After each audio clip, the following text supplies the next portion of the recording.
বিহারের নিম্নমানের বালি সিমেন্টে তৈরি হচ্ছে বাংলার রাস্তা।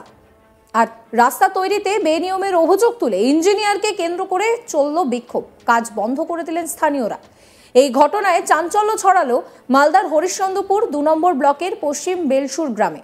স্থানীয় সূত্রে জানা গিয়েছে, উত্তরবঙ্গ উন্নয়ন দফতরের তহবিল থেকে ২,৪১,০০,০০০ টাকা বরাদ্দে হরিশ্চন্দ্রপুর ২ নম্বর ব্লকের পশ্চিম বেলসুর থেকে সেখানে মালিওর পর্যন্ত রাস্তা তৈরির কাজ চলছিল। অভিযোগ, ঠিকাদার সরকারি শিডিউল না মেনে নিম্নমানের সামগ্রী দিয়ে কাজ করছেন। রাস্তায় সামান্য বালি ছড়িয়ে বসানো হচ্ছে পেভার ব্লক।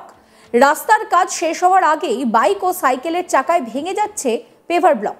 ভারী যানবাহন চলাচল করলে এগুলো কিন্তু পুরো দু টুকরো হয়ে যাবে। অল্প দিনের মধ্যেই রাস্তাটি বেহাল হয়ে পড়বে। রাস্তার দুপাশে নিম্নমানের ঢালাই করা জিনিসপত্র দিয়ে ঢালাই করা হচ্ছে, আর ঢালাইয়ে হাত দিলেই সেটা ভেঙে যাচ্ছে। স্থানীয় বাসিন্দাদের অভিযোগ যে স্কেডিউল তৈরি করে দেওয়া হয়েছে সেটা না মেনে কাজ করা হচ্ছে। এই বিষয়টা ইঞ্জিনিয়ার এবং ঠিকাদারকে বলা হয়েছে, কিন্তু তারা কোনো কিছু শোনেনি। স্থানীয় কিছু মস্তানকে টাকা খাইয়ে নিম্নমানের সামগ্রী দিয়ে কাজ করা হচ্ছে। বিহার থেকে নিম্নমানের বালি ও সিমেন্ট নিয়ে আসা হচ্ছে, পেভার ব্লক নড়বড় করছে, আর এইভাবে কিন্তু রাস্তা তৈরির আগে বেহাল হয়ে যাবে। আপনাদেরকে শোনাবো স্থানীয় বাসিন্দা আব্দুল খান কি বলছেন। ঢালাইটা দিল ২ নম্বরই, এই যে সব ব্লক বসাইছে না, ব্লকে মাল দেয় না, হেলফেল করছে, ব্লকটা উঠেছে, ওই ধুস গেল হয়েছে, একটা বেলা ব্লকে পাউডার লাগে, ওইটা দেয় না, আপনি তো দেখেলেন সব হেলফেল করছে। তো আমাদের ওই সমস্যাতে কাজটা কাল থেকে বন্ধ করা আছে। ভারী যানবাহন চলাচল করলে কি ভেঙে যেতে পারে ব্লকগুলো? উপড়ে যেত, এখন ভেঙে আছে তো এখনো পর্যন্ত কি অবস্থা রাস্তাটার? এখনো কি ভেঙে যাচ্ছে ব্লকগুলো? হেলফেল করছে তো উঠে যাচ্ছে না। তো ব্লকের তলায় যে সেই বালি দেওয়ার কথা সেল দিয়েছে কি? খুব কম পরিমাণে দিয়েছে, দিচ্ছে না। তো আপনারা কাজ আটকে দিয়েছেন? ইঞ্জিনিয়ার তো বলছে কাজ করবো ভালো করে, কই করছে? কাজে কাজ চলছে না। আর এক স্থানীয় বাসিন্দারও কথা শোনাবো আপনাদের। রাস্তা ঠিক হয়নি। হ্যাঁ, অভিযোগটা কি আপনাদের? আমাদের হলো রাস্তা যা শিডিউল সরকার টাকা দিয়েছে ওই অনুপাতে আমরা রাস্তা চাই। রাস্তাতে আমরা চলতে পারছি না। আপনি ইট উঠে পড়িয়েছে, বিহার থেকে সিমেন্ট দিয়েছে, বিহারের বালু আসছে, এসব রাস্তা সমস্ত রাস্তা বেকার করে দিচ্ছে, আরো ক্ষতি করলে। আমাদের মাটি ভালো ছিল এই রাস্তা থেকে। তো রাস্তাটা কি মনে হচ্ছে টিকবে? রাস্তার পর না, রাস্তা টিকবে না। এই রাস্তা এখনই তো পড়েছে, তার পরে কাজে কি হতে পারে? মানে না, কিছু দালালকে টাকা দিয়ে কিনে লেছে, দালালকে টাকা দিয়ে কিনে লেগে এভাবে কাজ করে চুরি করে পালাইছে। এখানকার মাস্তান কত টাকা? ২-৪টা মাস্তান আছে, মাস্তানে কাজ করছে। গোড়াগড়ি আমরা রাস্তাতে বাধা দিচ্ছি, বাধা নিচ্ছে না আমাদের কাছ থেকে, পাবলিকের কাছ থেকে। মানে প্রথম থেকে আমরা অভিযোগ করে আসছি। হ্যাঁ, প্রথম থেকে আমরা উত্তরযুক্ত হাজির। আপনার কাজের শিডিউল দেখায় না, আমরা সেটা কাগজ দেখায় না। কাগজ দেখাচ্ছে না? না, কাগজ দেখাচ্ছে না। তো এখন তো আপনারা কাজ বন্ধ করে দিয়েছেন, কাজ করতে দিবেন না? কাজ করতে দেবো না। রাস্তা সরকারের শিডিউল অনুযায়ী রাস্তা হয় তাহলে করতে দেবো, তো দেবো না। রাস্তাটা ভালোভাবে হচ্ছে না, শিডিউল দেখাচ্ছে না। তারপরে একটা যে ডাইস দেওয়া হয়, ওই ডাইসটাও দেয়নি। এগুলো সব উঠে দিয়েছে, এর নিচে ডাইস নাই, শুধু ওই বালি দিয়ে আর কোদাই দিয়ে থেকে সিমেন্ট নিয়ে আসছে আর বালু নিয়ে আসছে, নিয়ে আসে দিচ্ছে। মানে বিহার থেকে সিমেন্ট নিয়ে আসছে? হ্যাঁ জি। সেগুলো কি অরিজিনাল মনে হচ্ছে? সিমেন্টগুলো মনে হয় না, ডুপ্লিকেট মনে হচ্ছে। তাহলে অল্প দিন রাস্তা ভেঙে পড়বে, উঠে যাচ্ছে তো রাস্তার কাজটা এখনো কমপ্লিট হয়নি? এখনো কমপ্লিট হয়নি। ওই কিভাবে করছে না আমরা জানি না, আমরা তো মানা করছি বারবার, রিসার্চ করছি। তো ইঞ্জিনিয়ার তো এসছে, ইঞ্জিনিয়ারকে অভিযোগ করছেন না? অভিযোগ করছি, শুনছে না। তো কাজ তো আপনারা বন্ধ করে দিয়েছেন? হ্যাঁ, এখন বন্ধ করা আছে। তো আপনারা কি আপনারা কাজ করতে দিবেন না? আমাদের শিডিউল অনুযায়ী কাজ যদি ভালোভাবে করে তাহলে আমরা করতে দেবো, না তো দেবো না।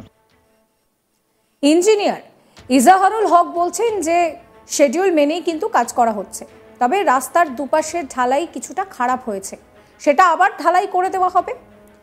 আর এখানে রাস্তা মজবুত করার জন্য আমরা নিজেরা ডাস্ট দিচ্ছি, এলাকার মানুষ কাজ বন্ধ করে দিচ্ছেন। প্রাইভেট ইঞ্জিনিয়ার কি বলছেন শোনাবো আপনাদের। मैं आपको बता रहा हूँ, ठीक है ना, ये जो ब्लॉक वर्क चल रहा है, ठीक है ना, ये जो ढलाई हुआ है इधर वाला, मैं ये मान रहा हूँ, मैं सबके सामने स्वीकार कर रहा हूँ, ये गलती किया है। मैं नहीं था यहाँ पे, ये गलती किया है। लेकिन आगे जितना भी ढलाई हुआ है आप खुद के देख सकते हैं, 300 डेप्थ होना चाहिए। 300 डेप्थ है टोटल। जो ऊपर वाला जो है टॉप है, टॉप से नीचे 300 डेप्थ होना चाहिए, ठीक है ना। उसके अलावा 300 है, अब नाप लो। कहीं कहीं गांव वाले ने खुद खड़े होकर 600 चौड़ाई कराया है, जहाँ पे 240 चौड़ा होना चाहिए, 600 कराया है, ठीक है ना। सर लेंथ कितना है रास्ता का? 1.370। और ब्लॉक वर्क में आपको बता दे रहा, शेड्यूल आप खुद जाके ऑफिस से निकाल सकते हैं। ब्लॉक वर्क में सिर्फ ओनली ये बोला गया देने के लिए सैंड, 2 इंची सैंड देके ऊपर ब्लॉक बैठाने को, ठीक है ना। मेरे पास अभी भी शेड्यूल है, मैं आपको व्हाट्सअप कर देता हूँ, ठीक है। ब्लॉक वर्क में 2 इंची सैंड देना है, वाइट सैंड, आप जाके ऑफिस से निकाल लीजिएगा। ये डस्ट देने का बात नहीं है, लेकिन डस्ट हम लोग खुद से दे रहे हैं, ठीक है ना, ठीक टिका रहे।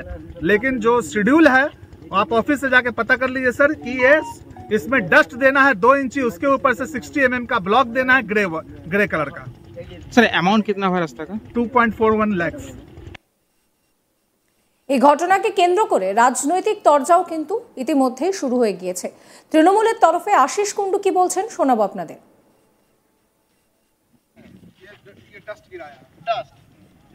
নম্বর গ্রাম পঞ্চায়েতের নবনির্মিত রাস্তার ব্যাপারে যে অভিযোগ গ্রামবাসীরা উঠিয়েছেন, আমাদের একটাই বক্তব্য থাকবে, এই শত কেন্দ্রীয় বঞ্চনা সত্ত্বেও বাংলার মুখ্যমন্ত্রী মমতা বন্দ্যোপাধ্যায় অনেক কষ্ট করে নিজস্ব কোষাগার থেকে প্রান্তিক স্তরে প্রত্যন্ত গ্রামে রাস্তা তৈরি করছেন মানুষের ব্যবহারের জন্য।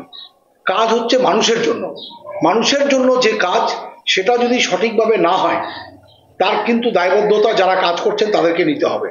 আমাদের দলের তরফ থেকে একটাই বক্তব্য থাকবে, মানুষের জন্য যে কাজ তাতে যেন কোনো রকম গাফিলতি না হয়। কনসার্ন ডিপার্টমেন্টের যারা ইঞ্জিনিয়ার্স আছেন তারা নিশ্চয়ই গ্রাম বাংলার মানুষের এবং গ্রামবাসীর যে অভিযোগ সেটাকে খতিয়ে দেখে সঠিকভাবে যাতে কাজটা রূপায়িত হয় সেদিকে সজাগ দৃষ্টি রাখবেন। বিজেপির তরফে বিজেপি নেতা রূপেশ আগরওয়াল কি বলছেন শুনুন।